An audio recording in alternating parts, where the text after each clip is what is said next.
बिस्मिल्लाहिर्रहमानिर्रहीम। अस्सलाम वालेकुम dear students, welcome to doctor Abdullah academy. आज से हम शुरू कर रहे हैं 10वीं क्लास की जो न्यू सिलेबस है, अमेजिंग जर्नी स्टार्ट कर रहे हैं। तो इंशाल्लाह इस सफ़र को बहुत ही इंटरेस्टिंग और आसान बनाएंगे मिलकर, और ये सिलसिला हमारे और आप सब के लिए बाइस बरकत हो, आमीन। और मैं जानता हूँ कि कुछ स्टूडेंट्स ऐसे होंगे जिनके कुछ कॉन्सेप्ट जो 9th में इतने अच्छे क्लियर नहीं हुए होंगे, बट यहाँ पर किसी किस्म की फिक्र की कोई भी ज़रूरत नहीं है। मैं आपको बिल्कुल बेसिक से बिल्कुल जीरो से शुरू करवाऊंगा और स्टेप बाय स्टेप आसान से आसान अल्फाज में लेकर चलेंगे। मेरे साथ जुड़े रहें और देखिएगा कि कैसे बायोलॉजी आपकी पसंदीदा सब्जेक्ट बन जाएगी। तो स्टे ट्यून। आज हम जो है 10th क्लास है उसका पहला चैप्टर स्टार्ट कर रहे हैं। तो चले स्टार्ट करते हैं हम। Best of luck to all of you. अल्लाह आप सबको जो है वो कामयाब करें। तो लेट्स मूव, शुरू करते हैं फर्स्ट टॉपिक को कि हमारी बुक क्या कह रही है।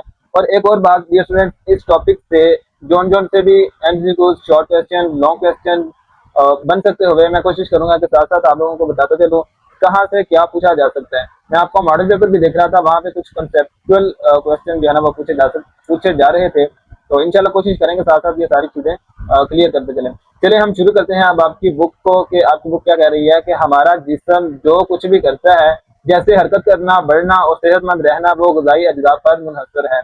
अब स्टूडेंट्स इसका क्या मतलब हुआ? अब देखें कि आपने देखा होगा कि जब हम खाना खाते हैं तो हमें एनर्जेटिक फील करते हैं खुद को, लेकिन जब हम खाना नहीं खाते तो हमें कमजोरी महसूस होती है।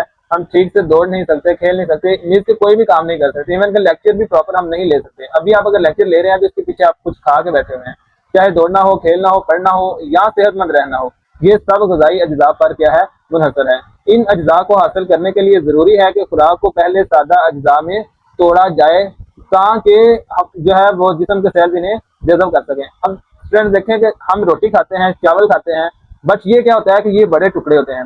हमारे जिस्म के जो सेल्स हैं वो बहुत छोटे हैं। इवन के 9th क्लास में शायद सेल वाले चैप्टर में आपने पढ़ा होगा, मे बी माइक्रो में उनका साइज है, वो बहुत स्मॉल होते हैं कि इवन के हम उनको खाली आंख से देख नहीं सकते।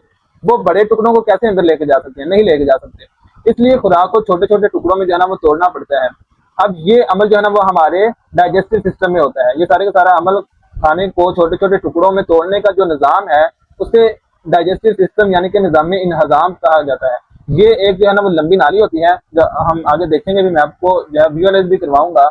और एक मजे की बात कि मैं लेक्चर को जो है वो एआई का यूज करते हुए हर चीज को टॉपिक के अंदर जो जो मेन चीजें हैं एक स्टोरी की तरह मैं आपको विजुअलाइज करवा के उनको 3D एनिमेशन के थ्रू या विजुअलाइज करवा के पिक्चर्स के थ्रू, ताकि आप जब आप विजुअलाइज कर लेते हैं चीज को देन आपको वो अंडरस्टैंड करना बहुत ईजी हो जाता है। तो स्टूडेंट्स जो मुंह से शुरू होकर जो है ना वो हमारी रेक्टम तक जाती है, वो वाली डाइजेस्टिव सिस्टम की पूरी नाली, तो उसकी बात हो रही है यहाँ पर। तो इस बात में हम जानेंगे कि डाइजेस्टिव सिस्टम किस तरह जो है ना वो प्रॉपर काम करता है। तो हम उसके बाद हम चलते हैं आगे न्यूट्रिशन और इसकी अहमियत। अब न्यूट्रिशन से मुराद है कि जानदार किस तरह ग़िज़ाई अज्जा हासिल करता है और कैसे इन्हें इस्तेमाल करता है।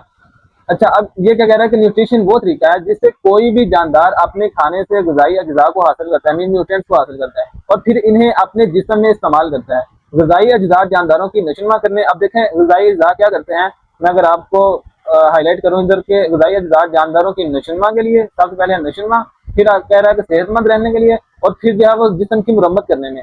अब ये तीन बातें हैं। अब ये जरा अच्छे से समझिएगा कि जो नशोनुमा करते हैं, तो नशोनुमा किसे कहते हैं कि जिस्म को बढ़ने के लिए, आपका जिस्म है बड़ा हो रहा है, सेहत है, यानी कि अगर बीमार होते हैं तो उसको बीमारियों से बचाने के लिए अगर कोई यानी कि कोई जख्म वगैरह हो जाता है या कोई खराब हिस्सा हो जाता है तो उसको मुरम्मत करने में मदद देते हैं। कौन सी चीज? ग़िज़ाई अज्जा। अब कह रहे हैं कि तमाम जानवर बशमूल इंसान अपनी खुराक। अब यहाँ पर आगे एक कॉन्सेप्ट है कि ऑटोट्रॉफिक और हेटरोट्रॉफिक, इसमें डिफरेंशिएट शॉर्ट क्वेश्चन आ सकता है, बहुत इंपॉर्टेंट। मैं यहाँ पर लिख भी देता हूँ कि ये बहुत ही इंपॉर्टेंट, ये वाला जो टेबल है ना, ये शॉर्ट क्वेश्चन बहुत इंपॉर्टेंट है। ये आपने अच्छे से देखना और इसमें डिफरेंशिएट करना है कि ये कैसे शॉर्ट क्वेश्चन, पहले समझ लीजिए कि ये है क्या। अच्छा, ऑटोट्रॉफ जो है ना, ये बाद में देखते, पहले ये टेबल देख लें। ऑटोट्रॉफिक न्यूट्रिशन का वो तरीका है जिसमें जानदार गैर नामियाती मादों, अब फ्रेंड्स देखें कि जानदार गैर नामियाती मादे से रोशनी या कीमियाई तवानाई। अब ये गैर नामियाती मादे कौन से हैं? यानी ये बेजान चीजें होती हैं जो पौधों या जानवरों से नहीं बनती, बल्कि इसमें पत्थर आ जाते हैं, जो बेजान चीजें हैं, पानी है, कार्बन डाइऑक्साइड है, ये होते हैं गैर नामियाती मादे।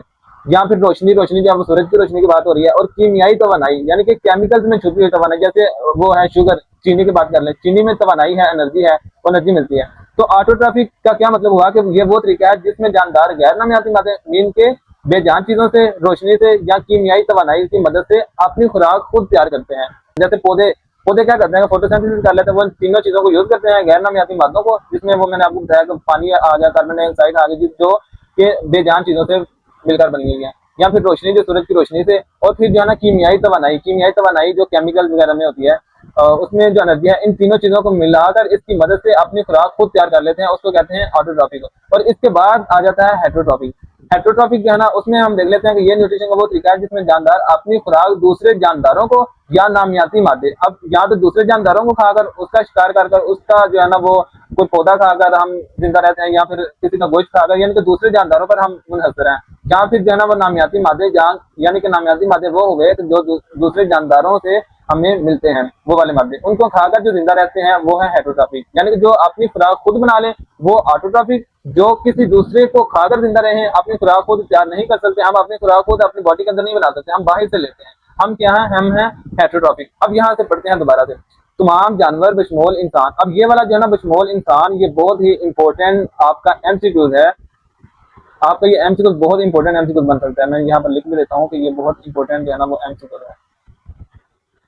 अब स्टूडेंट्स ये एमसीक्यू आ कैसे सकता है, मैं आपको बताता हूँ। यहाँ से एमसीक्यू इस तरह बन सकता है कि इंसान किस किस्म के न्यूट्रिशन रखते हैं, ऑटोट्रॉफिक, हेटरोट्रॉफिक, कीमोट्रॉफिक, या इस तरह करके एक और दो और ऑप्शन यहाँ फोटोट्रॉफिक इस तरह को पूछा जा सकता है, और आपने किसको क्लिक करना है, हेटरोट्रॉफिक को, यानी कि इंसान अपनी खुराक को तैयार नहीं कर सकते, जो नहीं कर सकते वो हेटरोट्रॉफिक है, वो दूसरे जानदारों से हासिल करते हैं, ऐसे न्यूट्रिशन को हेटरोट्रॉफिक कहते हैं। जानवरों में न्यूट्रिशन जो है वो 5 मराहल में होती है। अब जानवरों में न्यूट्रिशन जो 5 मराहल हैं, हम इनको अगर डायग्राम के थ्रू या विजुअलाइज कर लें तो फिर इन पांचों में, और ये पांचों के पांचों जो है वो 4 क्वेश्चन भी आ सकते हैं, और स्टूडेंट्स इन दोनों का कोई दो मिला के, जैसे इंजेक्शन, अब्जॉर्प्शन या डाइजेशन, एसिमिलेशन, इन दोनों का वो डिफरेंशिएट, यानी कि उन दोनों में फर्क भी पूछा जा सकता है। तो ये आपने शॉर्ट क्वेश्चन के हवाले से बहुत इंपॉर्टेंट शॉर्ट क्वेश्चन है, ये आपने इस तरह करना है। तो मैं इनको आपको जो है ना वो विजुअलाइज करवाता हूँ डायग्राम के थ्रू, फिर आपको पता चलेगा। अब स्टूडेंट्स देखिए यहाँ पर जो है ना वो है इंजेक्शन।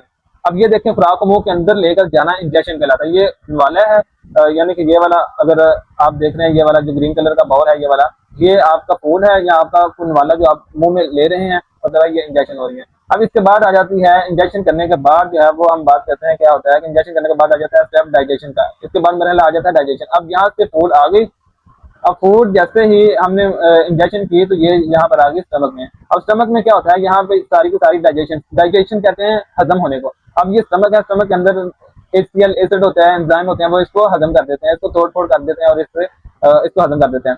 अब यहाँ पे डाइजेशन हो गई। डाइजेशन होने के बाद अगला मरहला आता है अब्जॉर्प्शन का। अब डाइजेशन हो गई, हजम होगी खुराक। अब हजमशुदा खुराक जो है वो हजमशुदा खुराक के गजाई अज्जा जो मतलब उससे अज्जा निकलते हैं ना, उसका खून के अंदर या लिम्फ में मुंतकिल होना जो है ना वो अब्जॉर्प्शन कहलाता है। अब स्टूडेंट्स यहाँ पर जो है ना वो ये खुराक जो है स्टमक में थी, स्टमक के बाद जो है वो खुराक कहाँ पर आ जाती है, ये वाली सारी स्मॉल इंटेस्टाइन है, और ये उसके ऊपर जो है ना वो लार्ज इंटेस्टाइन होता है, और यहाँ से स्मॉल इंटेस्टाइन में ब्लड वेजल्स में जाती है खुराक, फिर ब्लड वेजल्स में खून के साथ साथ जो है ना वो हर सेल में तकरीबन चली जाती है। यहाँ पे अब्जॉर्प्शन हो रही है। अब अब्जॉर्प्शन के बाद कौन सा मरहला आता है, अब्जॉर्प्शन के बाद आ जाता है एसिमिलेशन। एसिमिलेशन कहते हैं कि कैसे, अब ये देखें कि ये जो है ना ये खुराक है, फूड है, उसके अज्जा हैं, और ये हमारे सेल्स हैं, ये वाले जितने भी है ना ये सारे के सारे सेल्स हैं, और ये सेल्स जो है ना ये वाली खुराक को इस्तेमाल कर रहे हैं। यानी कि अब टिश्यू या सेल वो कैसे खुराक को इस्तेमाल करते हैं, उसको कहते हैं एसिमिलेशन। एंड पे आ जाता है जब जो गैर हजमशुदा पार्ट होता है या फजला मादा होता है वो बॉडी से बाहर निकाल दिया जाता है, और इसको कहते हैं इजेक्शन होगी। ठीक है जी। अब इसके बाद जो है ना वो ये बाद में देखना, पहले पढ़ लें ये वाले स्टेप। अच्छा जी, सबसे पहले आ जाती है हमारे पास इंजेक्शन, जो मैंने आपको बताया कि बॉडी के अंदर खुराक को लेकर जाना। ठीक है, जिस हमने कोई भी चीज खानी उसको कहते हैं इंजेक्शन। डाइजेशन किसे कहते हैं कि खुराक को स्टमक के अंदर जाकर छोटे समय तोड़ना। अब इसके बाद आती है अब्जॉर्प्शन। वो टूटे हुए जो ज़रात होते हैं जो हमारे पास ग़िज़ाई अज्जा हैं, उनको ब्लड या लिम्फ के थ्रू पूरी जिस्म तक लेके जाना, उसको कहते हैं अब्जॉर्प्शन होगी। अब एसिमिलेशन, अब वो ब्लड के थ्रू हर सेल में चली गई, अब हर सेल उसको कैसे इस्तेमाल करता है उसको कहते हैं एसिमिलेशन। देन आ जाता है इजेक्शन। अब आपने इसको तरतीब से याद रखना कि सबसे पहले इंजेक्शन होता है, फिर डाइजेशन, फिर अब्जॉर्प्शन होती है, फिर एसिमिलेशन होती है, और एंड पे इजेक्शन होती है। अच्छा, उसके बाद हम देखते हैं कि जो खुराक हम खाते हैं वो बड़े मोलेक्यूल्स पर यानी पॉलीमर में मुश्तमिल होती है। अब स्टूडेंट्स ये क्या हुआ कि जो खुराक हम खाते हैं वो जाहिर है बड़े बड़े जो है ना वो वाले होते हैं, और वो यानी कि उसमें पॉलीमर यानी कि बड़े मॉलिक्यूल्स होते हैं। अब इतने बड़े मॉलिक्यूल जो है ना वो हमारे सेल, छोटा सा सेल होता है माइक्रो में, जैसे कि मैंने आपको बताया। अब वो छोटा सा सेल, उसकी जो मेम्ब्रेन है वो बिल्कुल स्मॉल सी होगी। अब उस मेम्ब्रेन से क्रॉस करना, तो इसका मतलब है कि जो हम खाते हैं जो बड़े मॉलिक्यूल्स होते हैं उनको बहुत छोटे छोटे मॉलिक्यूल्स में बदला जाता है, तोड़ा जाता है, फिर वो सेल तक जाके अब्जॉर्ब होता है। तो इस तरह वो बात कर रहा है कि वो बड़े मॉलिक्यूल्स होते हैं जिन्हें पॉलीमर कहते हैं। अब यहाँ पर भी जो है ना वो पूछा जा सकता है कि पॉलीमर्स का और जो है ना मोनोमर्स का, यानी कि पॉलीमर्स बड़े मॉलिक्यूल होते हैं, जब वो टूटते हैं तो वो छोटे मॉलिक्यूल यानी कि मोनोमर्स में बन जाते हैं। मोनो कहते हैं एक और पोली कहते हैं बहुत सारे, पॉलीमर्स बहुत सारे या बड़े बड़े जो मॉलिक्यूल्स, और मोनोमर्स जो है वो छोटे मॉलिक्यूल्स। अब बड़े मॉलिक्यूल्स कैसे होते हैं? बड़े मॉलिक्यूल्स आपको बता रहा है जैसे 50 कार्बोहाइड्रेट्स होते हैं, प्रोटीन, फैट्स जो बड़े बड़े जो हम खा रहे होते हैं, और ये जो है ना बड़े मॉलिक्यूल सेल मेम्ब्रेन से नहीं गुजर सकते क्योंकि सेल बहुत छोटा था और उसकी मेम्ब्रेन भी बहुत छोटी होगी, तो इसलिए वो नहीं गुजर सकते। इसलिए जरूरी है कि इन्हें तोड़कर छोटे और हल पजीर अज्जा में बदल दिया जाए जिन्हें मोनोमर्स कहते हैं, जैसे शुगर हो गई, जैसे अमाइनो एसिड। अब देखना जो है हमारे पास क्या होता है कि प्रोटीन को अमाइनो एसिड में बदला जाता है, फैट है उसको फैटी एसिड में बदला जाता है। इस अमल को डाइजेशन कहते हैं क्योंकि ये हजम हो रही है। हजम होने का मतलब ये है कि बड़े मॉलिक्यूल्स को छोटे मॉलिक्यूल में तोड़ा जा रहा है, ठीक है, और ये छोटे मॉलिक्यूल सेल मेम्ब्रेन से गुजरकर सेल में दाखिल हो सकते हैं। अब स्टूडेंट इसके बाद आ जाता है इंसान का डाइजेस्टिव सिस्टम। डाइजेस्टिव सिस्टम है एक लंबी नाली और चंद मददगार अज़ा पर मुश्तमिल होता है, यानी कि इंसान का डाइजेस्टिव सिस्टम जो है ना वो एक लंबी नाली और फिर चंद मददगार अज़ा।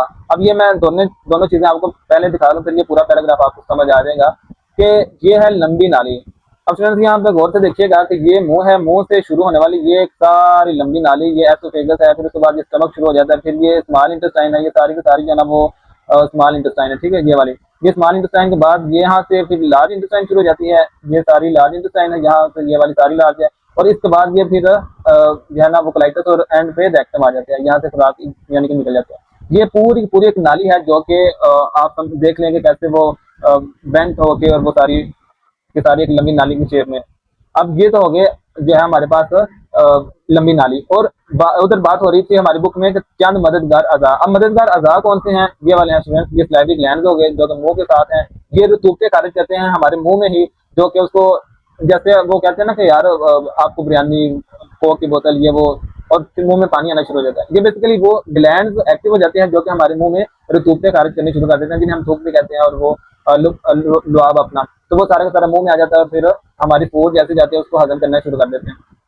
अब इसके बाद ये वाले भी असेसरी ग्लैंड हैं, ये मददगार अज़ा हैं। कौन कौन से? ये जैसे कि ये वाला जिगर हो गया, जैसे कि ये वाला जो है ना ये येलो कलर का हमारे पास पंक्रियाज है, ये वाला जो है ना वो जिगर है। तो स्टूडेंट्स ये जो है ये मदद करते हैं, इसलिए इनको मददगार अज़ा कहते हैं। ये भी अपनी रतूबतें स्टमक के अंदर, स्मॉल इंटेस्टाइन के अंदर खारिज कर रहे होते हैं, क्योंकि स्मॉल इंटेस्टाइन पर या स्टमक के अंदर जो है ना वो हमारी खुराक जा रही होती है, और वहां से खुराक को हजम करना, छोटे छोटे टुकड़ों में तोड़ना, ये रतूबतें ही बेसिकली जाके इनको या एंजाइम होते हैं यही तोड़ रहे होते हैं। अब हम दोबारा चलते हैं अपनी बुक पर और जाके देखते हैं इनको अच्छे से। अब देख लेते हैं कि इस नाली को एलिमेंट्री कैनाल कहते हैं, जो मैंने आपको बताया। ये नाली मुंह से शुरू होती है और एनस पर खत्म होती है, जो कि आपने देख ली।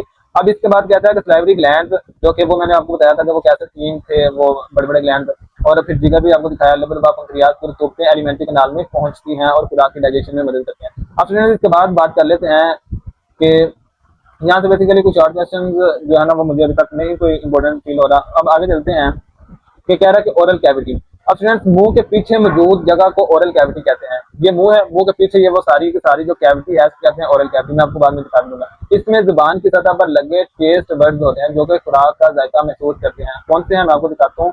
स्टूडेंट्स ये देखें कि ये है हमारे पास बात कर रहा है कि ये है ओरल कैविटी। ये तो सारी की सारी दांतों के पीछे सारी ओरल कैविटी है, और ये है जी टेस्ट बर्ड्स। अब देखें ये वाले, ये हमारी टंग है, जुबान है, और जुबान के ऊपर ये वाले सारे टेस्ट बर्ड्स हैं जो कि जायका को महसूस करते हैं। अब उसके बाद हम देखते हैं कि उसके बाद क्या कह रहा है। अच्छा, ओरल कैविटी में खुराक की मैकेनिकल डाइजेशन होती है। मैकेनिकल डाइजेशन का आपको मतलब पता है कि क्या है? कि वो खुराक को हजम करना। अब मैकेनिकल कहते हैं कोई भी फोर्स के थ्रू कोई काम हो रहा है। अब मुंह के अंदर मैकेनिकल डाइजेशन होती है। डाइजेशन का तो मतलब हो गया कि बड़े टुकड़ों को छोटे टुकड़ों में बदलना। अब मैकेनिकल डाइजेशन क्या है? मैकेनिकल कहते हैं फोर्स लगाकर। अब यहाँ पर केमिकल नहीं है, मैकेनिकल है। केमिकल मतलब कोई केमिकल के थ्रू हो रहा है, मैकेनिकल का मतलब किसी फोर्स लगा रही है या फोर्स के थ्रू कोई चीज टूट रही है, छोटे टुकड़ों में तब्दील हो रही है। अब यहाँ पर फोर्स कौन सी चीज लगा रही है? यहाँ पर फोर्स लगाने वाले दांत हैं। अब मैकेनिकल डाइजेशन में दांत खुराक को काट कर छोटे टुकड़ों में पीस देते हैं। ठीक है, यहाँ तक समझ आ गई बात। इस पीसने के दौरान जुबान खुराक को दांतों के दरमियान रखते हैं। देखें खुराक इधर जाती है, इधर जाती है, जुबान जो है ना वो दांतों के दरमियान जो है ना खुराक को रखती है ताकि दांत उसको छोटे छोटे पीस टुकड़ों में तब्दील करें। अब स्टूडेंट्स यहाँ पर आपको समझ आ गई। यहाँ तक का अगर कोई क्वेश्चन हो तो आप मुझे कमेंट सेक्शन में पूछ सकते हैं, मैं आपको इंशाल्लाह रिप्लाई करने की पूरी कोशिश करूंगा। और इसके बाद हम आगे चलते हैं कि ओरल कैविटी में सलाइवरी ग्लैंड के 3 जोड़े कार्बोहाइड्रेट की जुज़वी केमिकल डाइजेशन में हिस्सा लेते हैं। अब ये लाइन समझने वाली है, मैं आपको समझाता हूँ कि कैसे जो है ना वो। अब ये स्टूडेंट्स हैं सलाइवरी ग्लैंड। अब सलाइवरी ग्लैंड जो है ना वो क्या करते हैं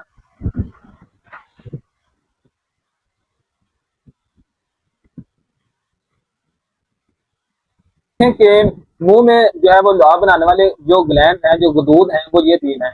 अब वो वहां पर बात कर रहा था कि ओरल कैविटी में सलाइवरी ग्लैंड तीन जोड़े। अब कौन कौन से तीन जोड़े हैं? ये है एक, सॉरी, मैं यहाँ पर पेन से ले आऊँ, आपको समझा देता हूँ, थोड़ा जूम कर लूँ। अच्छा जी, यहाँ पर ये तीन ग्लैंड हैं। एक जो है ये जुबान है हमारी, ये वाली, और ये एक तो जुबान के नीचे है ग्लैंड, और एक हमारे जो है ना यहाँ पर होता है, यानी कि ये हमारी यहाँ पर, और एक होता है थोड़ा सा पीछे वाली साइड पर ना, यहाँ पर। अब ये तीन जो है ना वो ग्लैंड हैं, इनके नाम पैरोटिड है, एक को पैरोटिड कहते हैं आपको, एक को जो है सबलिंगुअल जो जुबान के नीचे होता है, पैरोटिड जो इधर होते हैं, और एक सब मैंडिबल्स होते हैं जो इसके पीछे होते हैं। अब ये तीन ग्लैंड हैं, ये तीन गदूद हैं जो कि अपनी रसूखतें खारिज करते हैं। ये जो हमारा लुआब होता है, यहाँ जो थूक होती है, उसमें अमाइलेज नामी एक एंजाइम छोड़ते हैं, ठीक है। पानी भी होता है, म्यूकस भी होता है, और एक एंजाइम होता है जो आगे बात भी करेगी आपकी बुक। और ये जो एंजाइम है ना, बेसिकली जो अमाइलेज है, अब ये यहाँ पर आपने ये बात याद रखनी है कि ये सलाइवरी ग्लैंड हैं, और ये जो सलाइवरी ग्लैंड हैं, ये तीन हैं, ये वाला एक ये है, दूसरा ये है, तीसरा ये है। अब आपकी बुक क्या कहती है, उधर चलते हैं कि ओरल कैविटी में सलाइवरी ग्लैंड के तीन जोड़े, जो कि मैंने आपको दिखाया, कार्बोहाइड्रेट की जुजवी केमिकल डाइजेशन में हिस्सा लेते हैं। अब इसका क्या मतलब हुआ? इसका मतलब है कि ओरल, अब गौर से सुनिएगा, कि मुंह के अंदर तीन ग्लैंड होते हैं, और ये क्या करते हैं, लुआब में जो हमारी थूक होती है उसमें अमाइलेज नामी एक एंजाइम होता है, वो छोड़ते हैं। और एंजाइम क्या करते हैं, ये एंजाइम जो है वो रोटी खाते हैं, या चावल खाते हैं, या आलू, या जो भी हम चीज खाते हैं, उसमें जो कार्बोहाइड्रेट होते हैं ना, उसको छोटी छोटी शुगर में, माल्टोज में तोड़ते हैं, ठीक है, जो हम यहाँ पर आगे आपको बुक बताएगी भी। अच्छा, लेकिन चूंकि हमारा जो खाना है मुंह में सिर्फ चंद सेकंड के लिए रहता है, इसलिए ये हजम जो होती है, या ये जो डाइजेशन होती है, ये नामुकम्मल होती है, ये जुजवी होती है। ये कह रहे हैं कि तीन जोड़े कार्बोहाइड्रेट की जुजवी केमिकल, यानी कि हमारे पास कौन सी केमिकल डाइजेशन करते हैं, जुजवी, यानी कि नामुकम्मल केमिकल डाइजेशन में हिस्सा लेते हैं। ये ग्लैंड ओरल कैविटी से, ओरल कैविटी वो वाली, ठीक है, मुंह के पीछे वाली, इसमें ग्लैंड होते हैं, ये ग्लैंड ओरल कैविटी से मुंसलिक होते हैं और सलाइवा खारिज करते हैं। और उस सलाइवे में, या उस लुआब में, या उस सूप में कौन कौन सी चीजें होती हैं? सलाइवा में पानी होता है, ठीक है, म्यूकस होती है, और थर्ड पे एक एंजाइम होता है जो मैंने आपको बताया कि सलाइवरी अमाइलेज पर मुश्तमिल होता है। ये तीन चीजें होती हैं सलाइवे में, ये भी एमसीक्यू पूछा जा सकता है। और पानी और म्यूकस खुराक के टुकड़ों को नम करते हैं, ठीक है, पानी और म्यूकस क्या करते हैं, खुराक के टुकड़ों को नम करते हैं। और पानी यानी गीला करता है, म्यूकस होता है वो थोड़ा सा चिकना करता है, ताकि हमारे जो ये थ्रॉट है वहां से इजीली उसको पास किया जा सके। और फिर जो है ना स्लाइवरी अमाइलेज क्या करता है, वो एंजाइम होता है जो स्टार्च को तोड़ता है और स्टार्च को माल्टोज में कन्वर्ट करता है। ये एमसीक्यूज बन सकते हैं, ठीक है, ये स्लाइवरी अमाइलेज क्या करता है, स्टार्च को माल्टोज में तोड़ता है, एक ये बन सकता है। दूसरे नंबर पर यहाँ पर भी एमसीक्यूज बन सकता है कि हमारे जो ओरल कैविटी में स्लाइवरी ग्लैंड है उसके कितने जोड़े होते हैं, ठीक है। अब स्टूडेंट स्टार्च जो है ना, अब देखिए स्टार्च को माल्टोज में कन्वर्ट कर रहा है। जो स्टार्च है ना वो एक पॉलीसेकेराइड है, ठीक है, और पॉलीसेकेराइड जो कि बहुत ज्यादा मोनोमर्स में मुश्किल होता है, और ये पॉलीसेकेराइड है, और जो माल्टोज है ये डाइसेकेराइड है, ठीक है, डाइसेकेराइड है, और इसको भी अगर तोड़ा जाए तो ये मोनोसेकेराइड में टूटेगा, यानी कि डाइसेकेराइड ट्राइसेकेराइड और ये मिलते जाए तो ये पॉलीसेकेराइड बहुत बड़ा स्ट्रक्चर बन जाता है, बहुत बड़ा मॉलिक्यूल बन जाता है, जब इसको तोड़ते हैं, ठीक है। माल्टोज जो है ना इसको तोड़ है वो दो ग्लूकोज के मॉलिक्यूल से बना, दो से बना के इसे डाई कहते हैं। अच्छा स्टूडेंट, यहाँ तक आपको समझ आ गई होगी उम्मीद करता हूँ। उसके बाद कह रहा है कि निगलने का अमल, स्वेलिंग, ये कैसे होता है? अब स्टूडेंट्स यहाँ पर देखें कि यहाँ पर जो नाम से देखिए हमने के स्लाइवरी अमाइलेज किसको तोड़ते हैं, स्टार्च को तोड़ते हैं। ये भी एक एमसीक्यूज बन सकता है, बल्कि बड़ा इंपॉर्टेंट एमसीक्यूज है कि स्लाइवरी अमाइलेज किसको तोड़ता है, स्टार्च को, ये वाला, ये एमसीक्यूज है स्टूडेंट, इसको आपने अपनी बुक पर लाजमी हाईलाइट करना है ये चीजें। अच्छा जी, उसके बाद हम बात कर लेते हैं कि निगलने का अमल। अब स्टूडेंट्स देखें, निगलने का अमल क्या कह रहा है कि हमारी जो फिजिकल और जज्वी केमिकल डाइजेशन के बाद, यानी कि नामुकम्मल डाइजेशन हुई, अभी मुकम्मल नहीं हुई, और वो भी कार्बोहाइड्रेट की, मुंह के अंदर सिर्फ कार्बोहाइड्रेट की जो है ना वो जज्वी केमिकल डाइजेशन हुई है अभी, जिस्मानी और जज्वी केमिकल डाइजेशन के बाद ओरल कैविटी में खुराक का मजमुआ बोलस कहलाता है। अब बोलस क्या है? मुंह में चुबाया हुआ खाना, या दांतों के जरिए से थोड़ी सी डाइजेशन हुई है, या फिर जो है ना वो केमिकल के थ्रू जो हमारे ग्लैंड के थ्रू हुई है, वो थोड़ा सा चुबाया हुआ खाना जो है ना उसको कहते हैं बोलस। अब बोलस जो है ना वो इसकी डेफिनेशन आ सकती है कि बोलस क्या होता है, इसको आपने अच्छे से देखना, ये सारी की सारी डेफिनेशन में है, और ये भी पूछी जा सकती है एज ए शॉर्ट क्वेश्चन, ठीक है, हमने इसको अच्छे से करना है, और इसे फेरेंस की तरफ धकेल कर निकला जाता है। अब फ्रेंड ये सारा पैराग्राफ मैं आपको जो है ना वो एक समझाता हूँ डायग्राम के थ्रू, फिर उसके बाद बुक पर चलेंगे, बुक क्या कहते हैं आपको इजीली समझ आ जाएगी। अब फ्रेंड ये देखें, हाँ भैया, अब ये है बोलस, ठीक है, खुराक का जो है ना वो चुबाया हुआ खाना। अच्छा, उसके बाद आ जाती है ये डायग्राम आपने अच्छे से देखनी है और समझनी है कि ये है हमारे पास नाक का रास्ता, ये वाला, ये सारे का सारा नाक का रास्ता है स्टूडेंट। और ये है मुंह का रास्ता। हम यहाँ से मुंह के रास्ते से जो है ना वो बोलस आ गया। अब ये है सारी की सारी जुबान, ठीक है। अब यहाँ से बोलस ने पीछे जाना है तो ये जुबान फोर्स लगाएगी, जुबान आगे को मूव करेगी और बोलस जो है ना वो पीछे की तरफ चला जाएगा। अब स्टूडेंट्स यहाँ पर चेंजिंग क्या क्या होती है वो आपने अच्छे से देखनी है। फेरिंग्स किसे कहते हैं, ये है फेरिंग्स, ये वाला हिस्सा। अब यहाँ पर ये वाला जो पिछला हिस्सा है, पिछली नाली है, उसको कहते हैं फूड पाइप, यानी कि ये एसोफेगस है जहाँ पे खुराक में जाना है। और इससे अगली ये वाली जो नाली है ना, ये वाली, ये है विंड पाइप, यानी कि ये हवा का रास्ता है जिसे ट्रैकिया कहते हैं बेसिकली। अब स्टूडेंट यहाँ पर क्या क्या होता है, यहाँ पर आपने समझना है कि ये फेरिंग्स कौन सा पार्ट हुआ, जहाँ पर जो खुराक की नाली है और जहाँ पर सांस की नाली आपस में मिलते हैं ना, उस वाले हिस्से को कहते हैं फेरिंग्स। अब यहाँ पर जो है ना ये हमारा फोर्ड जो है ना वो आ रहा है, ठीक है। अब यहाँ पर चेंजिंग क्या क्या होती है, ये होता है नरम तालु, ये। अब ये नरम तालु क्या करता है, ये यहाँ पर आके इसको क्रॉस जो है ना इसको बंद कर देता है, जो कि हवा आ रही होती है ना सांस की नाली की तरफ, या नाक से हवा आ रही होती है, और इस वाले रास्ते को ये जो नरम तालु है ये यहाँ पर बंद कर देता है। एक तो रास्ता ये बंद हो गया। फिर यहाँ पे होता है एपिग्लॉटिस की एक मतलब एक मेम्ब्रेन टाइप होती है, वो क्या करती है, इस वाले रास्ते को बंद कर देती है। यहाँ पे एपिग्लॉटिस ने बंद कर दिया, यहाँ पर नरम तालु ने बंद कर दिया, ये दोनों रास्ते हवा वाले ऊपर वाला और नीचे वाले दोनों रास्ते बंद हो गए। अब यहाँ पर जो मुंह से आएगी खुराक, ये सीधा इस वाले रास्ते पर चली जाएगी खुराक वाली नाली में, जिसको हम फूड पाइप कहते हैं या एसोफेगस कहते हैं। अब देखिए अल्लाह ताला की कितनी कितनी बड़ी नेमतें हैं कि ये भी रास्ता, अब मैं दोबारा से आपको दिखाता हूँ, इसको जरा मैं रिमूव कर लूँ। अब ये देखें, यहाँ से खुराक आई, यहाँ से ये नरम तालु ऊपर को हो गया, यहाँ से एपिग्लॉटिस इसको क्रॉस कर दिया। अब ये खुराक इजिली पास हो गई अपनी फूड वाली पाइप में, और यहाँ से खुराक हमारी स्टमक में चली जाती है। अब यहाँ से समझ आ गया आपको। अब यहाँ से मैं आपको मजीद क्लैरिफाई कर देता हूँ। ये है नरम तालु, जो मैंने आपको दिखा रहा था ना पीछे, ये नरम तालु, ये हमारे पास बोला था ये वाला, और ये है नरम तालु जिसको बंद कर देता है। यहाँ पे एपिग्लॉटिस आगे वाली पिक्चर में होगा ये चीज, ये आप देखिएगा कि ये येलो कलर का जो है एपिग्लॉटिस है, ये एपिग्लॉटिस इसके ऊपर आ जाएगा, ये नरम तालु है इसको क्रॉस कर देगा, यहाँ से जो हमारा बोलस है वो नीचे चला जाएगा, ये बल्कि ये ग्रीन कलर का नीचे जा रहा है, ठीक है, यहाँ से स्टमक में चला जाएगा। तो ऐसे स्टूडेंट्स ये जो है ना वर्क कर रहे होते हैं। अब आपकी बुक को देख लेते हैं, आपको ये पैराग्राफ बिल्कुल इजीली समझ आ जाएगा कि इससे फेरिंग्स की तरफ धकेल कर निकला जाता है, यानी कि वो जहाँ पर दोनों नालियां आपस में जुड़ रही होती हैं, जो खुराक वाली नाली और एक जो हमारी सांस वाली नाली है, ये दोनों जहाँ पे मिलती हैं उसको कहते हैं फेरिंग्स।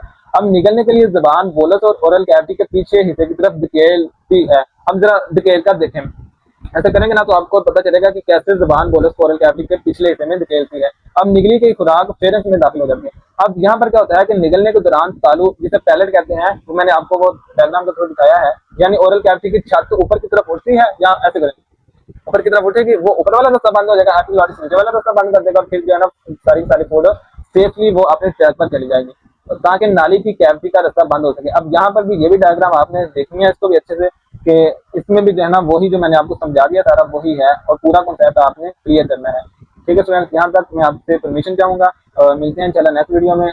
अब तक के लिए इतना ही, अपना ख्याल रखिएगा, अच्छे से प्रैक्टिस करिएगा, एग्जाम पॉइंट ऑफ व्यू के लिए भी अच्छे से प्रैक्टिस करें, इसको बार बार अगर आप देखें लेक्चर को बार बार रिव्यू करें, ताकि आपके कॉन्सेप्ट आपका क्लियर होते चले जाएं। और नेक्स्ट वीडियो में हम देखेंगे फेरेंस और एसोफेगस, और इसके बाद इसके आगे मतलब चलते जाएंगे इसी तरह। तो दुआ में याद रखिएगा, अपने दोस्तों के साथ लाजमी शेयर करिएगा इस चैनल का लिंक, ताकि ज्यादा से ज्यादा स्टूडेंट्स है ना वो इस नॉलेज से फायदा हासिल कर सकें।